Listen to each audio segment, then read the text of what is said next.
ज्वलंत प्रश्न हम सबके सामने है, हम और हमारा राष्ट्र। धर्मनिरपेक्ष राष्ट्र का भी होता है एक धर्म। धर्मनिरपेक्ष राष्ट्र का भी होता है एक धर्म। धर्म कोई भी अपनाओ पर हो निरपेक्ष वो धर्म, पर हो निरपेक्ष वो धर्म। वाव संस्था को इस कार्यक्रम को आयोजित करने के लिए बहुत अभिनंदन। डॉक्टर शारदा है नहीं, लेकिन मैं ये कह सकती हूँ कि जैसे वो एक मेडिकल डॉक्टर है, मैं भी एक मेडिकल डॉक्टर हूँ, लेकिन मेरा जो एक समानांतर एक कहना चाहिए आकर्षण वो बचपन से ही कविताएं लिखने पर रहा है। और इसी को लेकर मैं ऐसा कह सकती हूँ कि जब मैं जागती हूँ तब मैं मेडिकल डॉक्टर होती हूँ, और जब मैं सोती हूँ सारी अपनी जो कविताएं हैं वो मैं लिखती हूँ।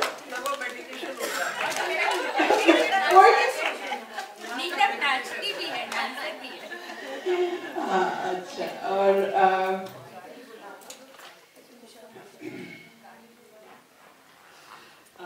एक छंद हिंदी के लिए। आयनी जी, आपका जब मैं संस्कृत और वो सब उसको जो आप हिंदी में कट कट के बोलती हैं, जब हमें जो लिख के भेजती हैं, मुझे बहुत वो आकर्षित करता है कि हमारी संस्कृत में इतना कुछ है जो कि आज भी हमारे लिए उसका सार्थकता है। तो जब उसे कोई हिंदी भाषा में जब उसे बताता है तो हम उसके साथ अपने आप को रिलेट कर सकते हैं। और हिंदी जो है वो अब इस समय विश्व की भाषा होती जा रही है। हिंदी की उदित मुदित आभा से मातृभूमि हो दीप्तिमान। हिंदी की उदित मुदित भाषा से मातृभूमि हो दीप्तिमान।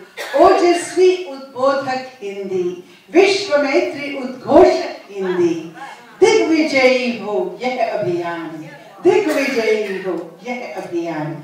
हमने जो कहा था विजयी विश्व तिरंगा प्यारा, वो इसी से अपनी भाषा, अपनी संस्कृति, अपने सामर्थ्य और अपने ज्ञान से, और इस सब के साथ हमारी हिंदी जो है अब पूरे विश्व में फैलती जा रही है और आगे भी फैलेगी। एक मेरा काव्य आने वाला है ज्योतिर्गमय, जो कि मैंने ऋग्वेद के कुछ मंत्रों का हिंदी काव्य में भावानुवाद किया है। उसमें से मैं एक मंत्र गायत्री हिंदी में। ओम सत्य सुंदर है, अंतर्यामी है, भूलोक और आकाश का दिव्य स्वामी है। उसके सूर्य प्रकाश का हम वंदन करते हैं, अपने मन में उसका ध्यान धारण करते हैं। वह तेजस्वी महाप्राण पाप का नाश करे, प्रखर प्रकाशित बुद्धि से शुभ चिंतन करते हैं। प्रखर प्रकाशित बुद्धि से शुभ चिंतन करते हैं। मैं कुछ थोड़े से अंश, धन्यवाद, अपनी इस खंड काव्य अंतरंगिनी में से कुछ छोटे छोटे अंश मैं आपके सामने प्रस्तुत करना चाहूंगी।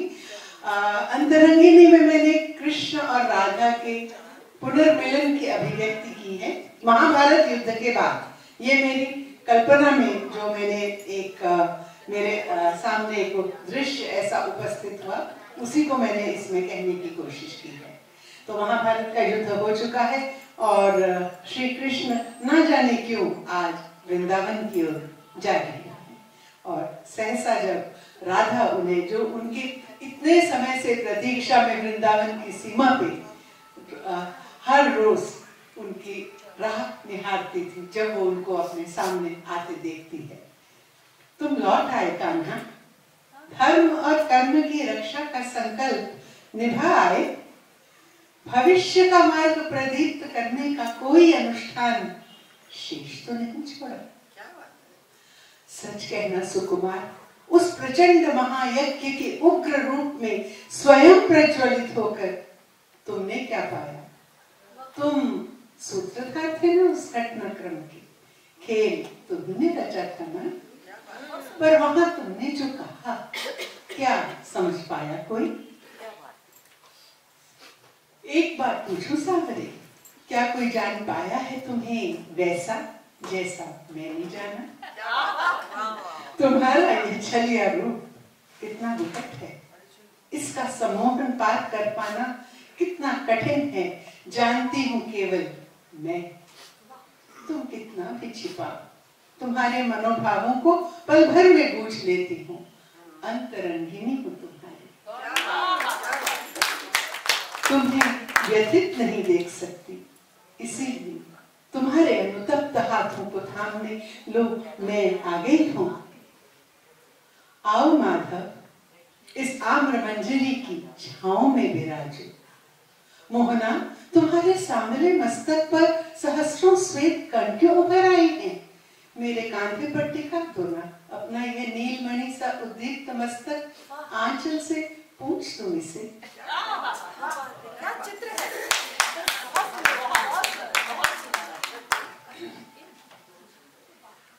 मैं जानती हूँ अतीत की वे मधुर स्मृतियां जिनमें तुम्हारी समस्त वेदना बह जाएगी, विस्मृत हो चुकी है तुम्हें, पर आनंद से भरे उनके सजल रूप को लौटा कर लाना ही तो सखा धर्म है मेरा, अन्यथा मेरे उस समर्पण का अर्थ ही क्या? मुकुंद, मैं तुम्हारे ही प्रेम का विस्तार हूँ।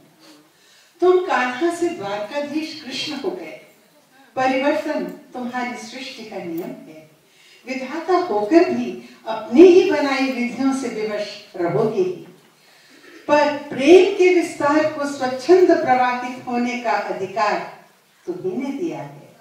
इसीलिए विरह की इस संपूर्ण अवधि में मैंने तुम्हारे प्रेम को विस्तार देने की ही साधना की है। स्वयं अदृश्य रहकर भी इस विस्तार की तरंगे तुम तक पहुंचाती रही हूं मैं। उस कुंठित इतिहास से भी मैं अदृश्य ही रहूंगी, उसमें मेरे इस प्रेम विस्तार के लिए स्थान है ही कहाँ? जो इतिहासकार तुम्हारे नयनों का माधुर्य ही न देख पाए हो, उनके द्वारा अंकित इतिहास मेरे लिए व्यर्थ होगा।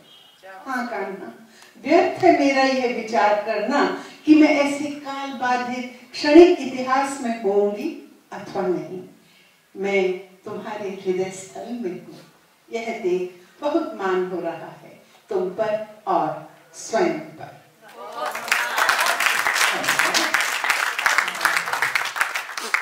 अब मैं बार बार बात होती है कि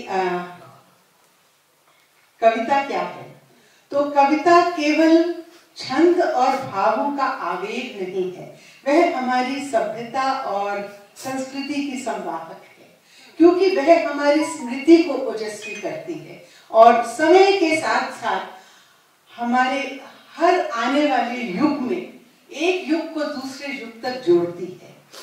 तो कविता को हमें कि वह केवल कविता मात्र नहीं समझना चाहिए, वह उससे आगे क्या क्या है, यही मैंने अपनी इस कविता में कहने की कोशिश की है। कविता यदि केवल कविता होती, वर्षा की बूंद क्या बनती मोती? शब्दों की गहराई क्या सागर से गहरी होती? कविता यदि केवल कविता होती, तो कविता हमारी युगों से कैसे बढ़ती आई है। एक पंछी की विरह वेदना मानव मन को दुखी न करती, व्याकुल यक्ष की भाव लेखिनी मेघदूत में व्यथा न भरती। कविता यदि केवल कविता होती, सूरदास को जग देखे बिन माखन लीला कैसे दिखती? कहो कबीरा तुम्हारी चदरिया झीनी झीनी कैसे बनती? धन्यवाद। जयदेव के गीतों में कैसे गोविंद संग राधिका झलकती? तुलसी की फुल्ल वाटिका कैसे नैनों का माधुर्य निरखती? सिय बिन राम हृदय की पीड़ा राम काव्य को सजल न करती। मीरा के एक तारे से बह बह कर अश्रुधार न झरती। कविता यदि केवल कविता होती, कैसे रासों के एक छंद से शत्रु हृदय को लक्षित करती? कैसे चेतक के टापों में बनकर हवा को उड़ती फिरती? बूंदे ले हर बोलों की रानी मर्दानी कैसे लड़ती, स्वतंत्रता की बलिवेदी पर चाह फूल की कैसे चढ़ती। वीणा वादिनी नवल कंठ से नवस्वर कैसे झंकृत करती, भूलोक का सोया गौरव कैसे भारत भारती जागृत करती। कविता यदि केवल कविता होती, कैसे हिमगिरी के शिखरों में नर्तित नटेश आकृति झलकती। पूरी कामायनी को मैंने 2 शब्दों में बांधा है।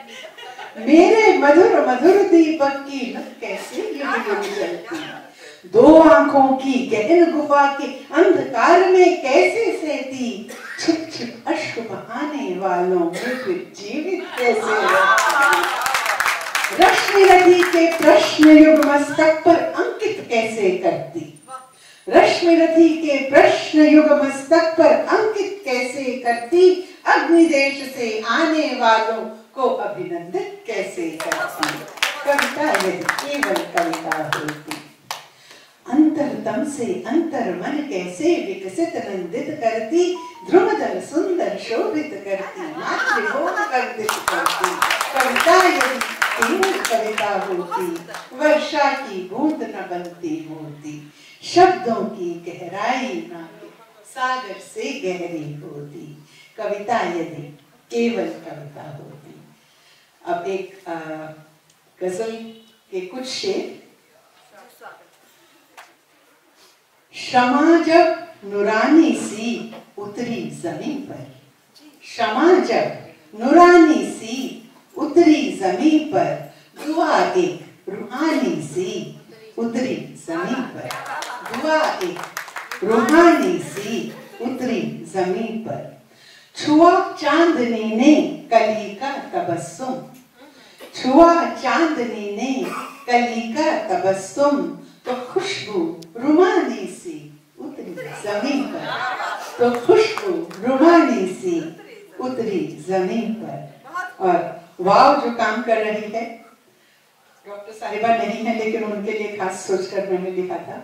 परी है या है वो भी बेटी किसी की, परी है या है वो भी बेटी किसी की, मुकद्दस जुबानी सी उतरी जमीन पर, मुकद्दस जुबानी सी उतरी जमीन पर। और मक्ते का शेर हाजिर करती हूँ, पेश करती हूँ। यूं परवान नीलम चढ़ी मेरी ख्वाहिश, यूं परवान नीलम चढ़ी मेरी ख्वाहिश, कि सहरा में पानी सी उतरी जमीन पर, कि सहरा में पानी सी उतरी जमीन पर। और अब अंत में कुछ हाइकू आकाश को लेकर मैंने उसके हम क्या क्या रूप देखते हैं उनको मैंने 3-4 हाइकू में कहा है। संध्या के गीत करते आमंत्रित आकाशदीप, सिंधु शयन तैर रहा आकाश नील नयन, चंद्रिका हास मधुशाला आकाश स्वप्न निवास, निशा प्रहरी तिमिरबद्ध आकाश निद्रा गहरी, प्राची प्रांगण बांधे पग नूपुर नित्य किरण, स्वर्णिम रज पुलकित प्रत्यूषा खिले जलज, भैरवतान आकाश पुरोहित वितकटान, स्वागत नृत्य आकाश अभिषेक हिरण्यादित्य। और मैं एक मैंने हाइकू में जैसे आप सब जानते हैं कि 17 अक्षर होते हैं और 5-7-5 का उसका वो रहता है ब्रेकडाउन। तो एक है मोनोस्टिच हाइकू, वो अभी हिंदी में शुरू नहीं हुआ, किसी ने लिखे नहीं है लेकिन जापानीज और इंग्लिश में लिखते हैं। उसी का मैंने समझ के उससे मैंने कुछ हाइकू, उसमें 17 सिलेबल्स से या कम भी हो सकते हैं, लेकिन उसमें कोई बहुत प्रकृति की या मन की कोई बहुत गहरी सूक्ष्म सी अभिव्यक्ति होनी चाहिए जो हमें सहसा हमें आकर्षित कर ले। मैं उसी से संबंधित कुछ ये इसको मैंने नाम दिया है एकल पंक्ति हाइकू। ये मैं आपके सामने, क्योंकि ये मैंने नया एक्सपेरिमेंट किया है। सांझ ढले जागी रात आंखें मलते मलते, जागी रात आंखें मलते रात रानी और मैं घुप अंधेरे में लुका छिपी। सुनसान रात समेटे आंसू सर्द हवा के, हर श्रृंगार खिला कविता में झरता शरद। झर जाते फूल पत्ते मेघ आंसू आते नए।